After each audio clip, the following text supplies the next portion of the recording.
Bem-vindos, pessoal, a mais um episódio do Pod na Prática, onde a gente trouxe uma participação super especial do escritório CM Arquitetos, onde a gente traz várias referências e insights para você, estudante ou recém-formado em arquitetura.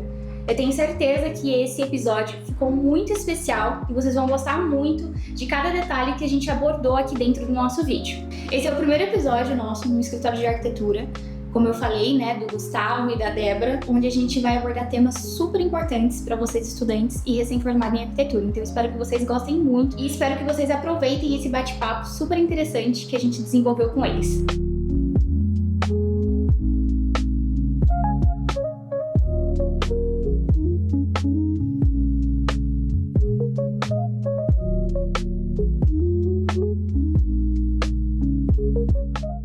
Como que foi para você, né, entender ali, né, a parte ali prática, né, da obra ali, e quando você trouxe aqui para a parte do escritório, qual que foi o impacto dessas duas realidades? Assim, então, a partir do momento que você entra na obra, que você vê a arquitetura como ela é realmente, né? A gente, antes de você entrar na obra, tudo para você dá certo, tudo faz sentido, tudo funciona. Aí quando você vai para a obra, que você vê as dificuldades, você vê o que você projetou impacta lá no canteiro. Então esse para mim foi o maior impacto realmente do canteiro, entender como que isso funcionava e também entender que as coisas que a gente projeta e tudo mais, tudo tem um pró e contra lá no canteiro de obras. Então a gente precisa desse equilíbrio, projeto, obra e tudo mais. Eu acredito que todo mundo que está se formando, todo mundo que quer essa área de casa, construção, precisa ir para a obra e entender ali no dia a dia como que isso funciona, como que é o alinhamento, como que é a programação, como que é o cronograma. E a comunicação também é super importante, né, com esses também colaboradores, né? Exatamente, ter a comunicação direta, dúvidas e tudo mais, e realmente perguntar, não ter medo de perguntar. Assim, a gente lida com pessoas que às vezes estão no canteiro de obras há 40 anos, 30 anos trabalhando. Então é claro que a gente chega com um conhecimento técnico, teórico. E a pessoa vai ter o conhecimento prático. A gente precisa achar o meio do caminho. Você nunca pode impor seu conhecimento para uma pessoa que está lá há 30 anos fazendo aquilo. Mas você precisa ter o diálogo, você precisa conversar, precisa chegar num denominador comum. Esse foi o caminho de obra. Você tá lá, perguntar tudo, entender como funciona para você voltar para o escritório com muito mais conhecimento. E para você, Débora, que você não foi muito para essa parte, né, de canteira, você ficou mais na parte de interiores, né? O que mais te encantou, né, nessa área de interiores que você faz, na parte de cenografia, né? Isso. Especializa nessa área. Por que você se encantou mais por essa área? E deixou essa parte pro Gustavo. Então, eu entrei na arquitetura porque eu sou bailarina clássica, então eu já queria mesmo trabalhar nessa área mais cenográfica, né?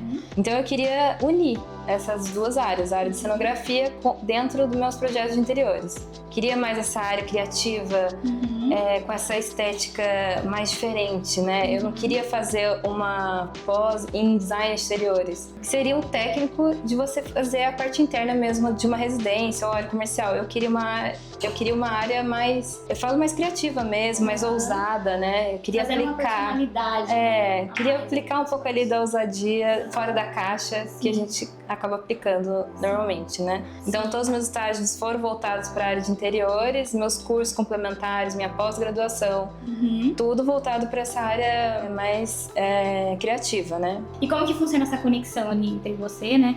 E ele ali, se você é a parte mais de interiores, claro, tem essa comunicação, né, entre vocês. Tem. Desenvolvimento Na concepção do projeto dele, da planta dele, eu também inicio esses estudos onde entraria um armário, um lounge, às vezes uma divisória. Então a gente pensa em conjunto, né, quando a gente vai fazer essa concepção de planta, mas também a gente parte de retrofit fachada também, né? E eu até falei ontem pro Gustavo, a gente está criando uma linha já de estética dos nossos projetos, que é algo que ele nem estava percebendo. Mas todos os projetos em áreas comerciais, em concursos, em projetos de decorados que a gente acaba fazendo, a gente está utilizando elementos mais curvos. E é algo marcante para a linha que a gente está criando. Então eu acho que é criar uma linha que também conecta a nossa área de interiores com a área dele, né, de construção. A arquitetura, se complementam dessa forma. A Débora, ela sempre ajuda na concepção de layout, então a casa não precisa fazer somente sentido na fachada, né? Não pode funcionar somente por fora, ela precisa funcionar internamente também. Então a Débora, além de ajudar na concepção de fachada, na estética e tudo mais, ela também auxilia em toda a parte de layout, né, da distribuição da casa, porque às vezes a gente pensa uma coisa na cabeça aqui, eu faço uma volumetria linda, mas não tem uma circulação legal, não tem, então isso complementa, a gente realmente um trabalho complementa o outro, não é um separado do outro, eles precisam complementar e é uma linha.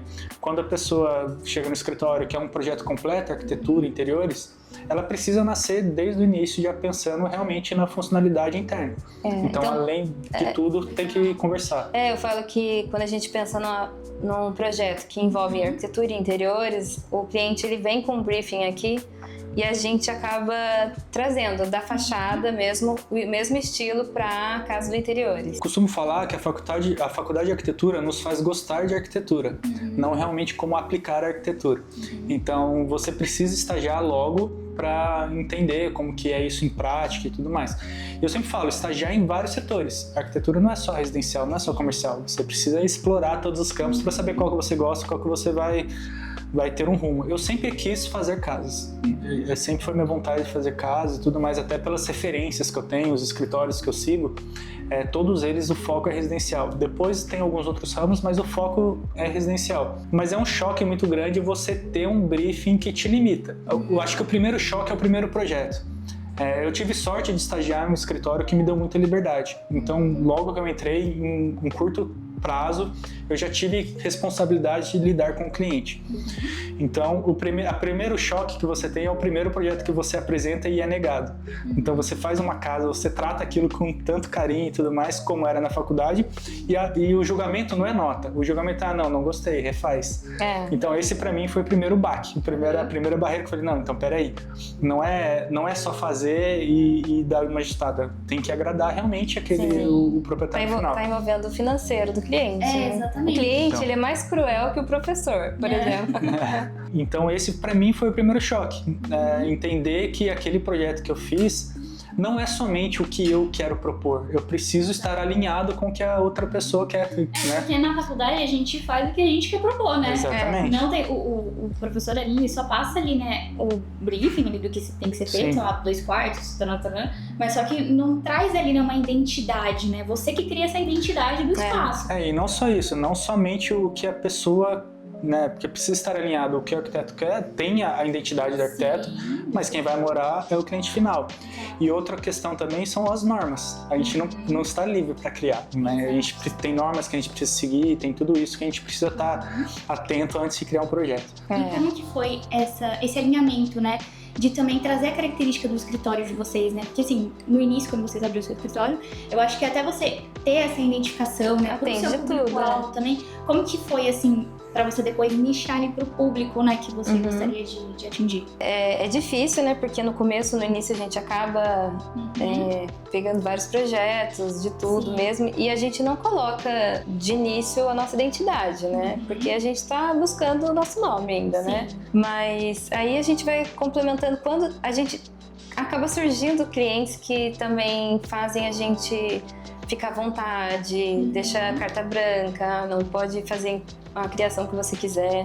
E em questão de posicionamento, assim, né? Eu sei que vocês fizeram estágios, né, no início da faculdade, mais recente, mas assim, se vocês tivessem, vocês acham que se arrependeriam se posicionasse antes, né, no início da faculdade, você acha que geraria um impacto maior agora, quando vocês se formassem e tudo mais, ou você acha que não precisa se posicionar antes, acho que não? Na época de faculdade mesmo, quando a gente estava namorando já, a gente tinha, que isso entrega um pouco de idade, mas a gente tinha um blog de arquitetura e tudo mais, que era essa intenção já, desde antes da faculdade, a gente começar a trilhar esse caminho de talvez trazer projetos. Sim. Mas mesmo em época de faculdade, a gente já tinha um blog que a gente divulgava alguns trabalhos, divulgava algumas coisas.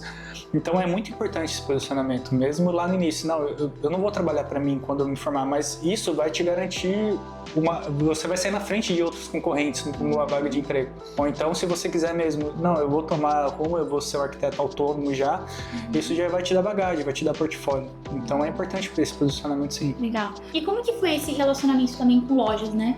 que você me contou um pouquinho, né, que o seu primeiro cliente veio de um relacionamento com uma loja, né? Isso. E como que foi, por que você buscou isso, né, no início ali, e como que isso impactou depois, futuramente, né, no escritório de vocês? Quando eu estava estudando em São Paulo, vinha alguns contatos de clientes para fazer projetos exteriores, totalmente projeto autoral, né? Então ali também estava naquela insegurança, né? Primeiro projeto sozinha. Eu tive um contato muito legal de um amigo meu e ele falou: Dé, a sua chance é agora, tem um contato aqui que quer fazer um projeto exteriores completo, entra nessa, né? E eu falei: não, vamos fazer acontecer isso. E foi o primeiro cliente que acabou agregando vários, né? Então eu acabei fazendo a casa da família toda, a casa de veraneio, entre outros projetos desse mesmo cliente.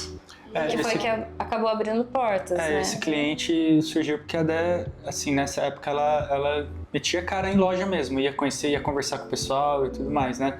E quem indicou pra ela foi um funcionário na época, que é um amigo da Débora, nessas conversas e visitas em loja. Eu acho muito importante o estudante vivenciar essas visitas, ele entender o produto, ele entender a diferença de revestimentos, de materiais. Para vocês, impacta mais no network, ali presencial, ou a rede social? O que impacta?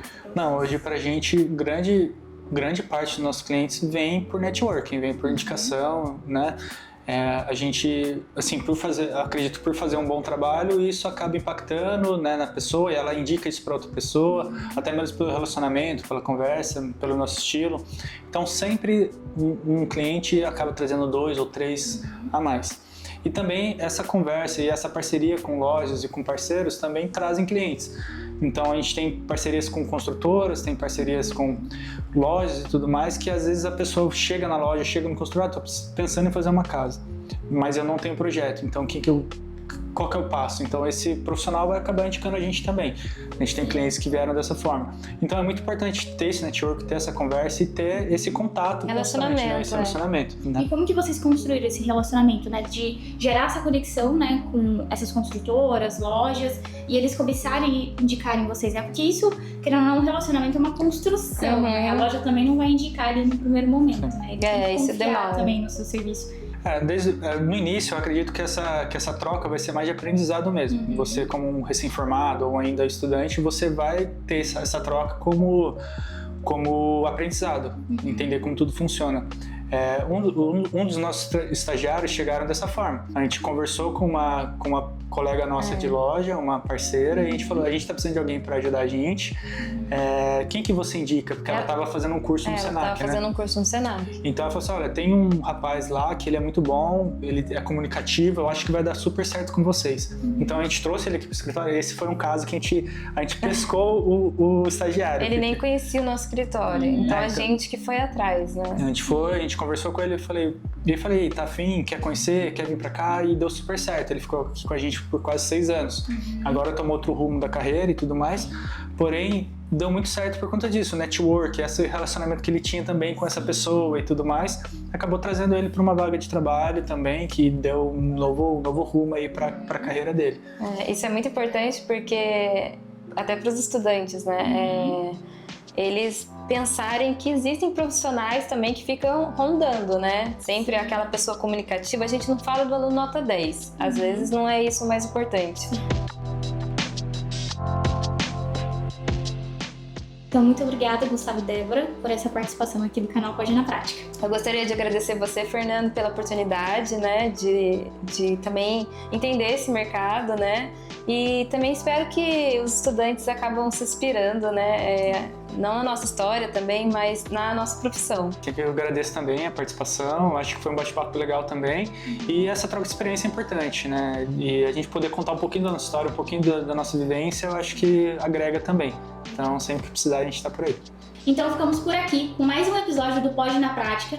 Como eu falei no início, foi o nosso primeiro episódio falando com o escritório de arquitetura, dando vários insights interessantes para vocês, estudantes ou recém-formados. Então, não esqueça de seguir o nosso canal, se inscrever, ativar as notificações e também seguir a gente nas redes sociais, @Pode na Prática, e os arquitetos que fizeram essa participação, que é CM Arquitetos, onde tem várias referências interessantes para vocês que querem se inspirar em projetos residenciais, interiores e também comerciais. Então, se eu fosse você, não perderia tempo e já seguiria eles nas redes sociais. E até a próxima!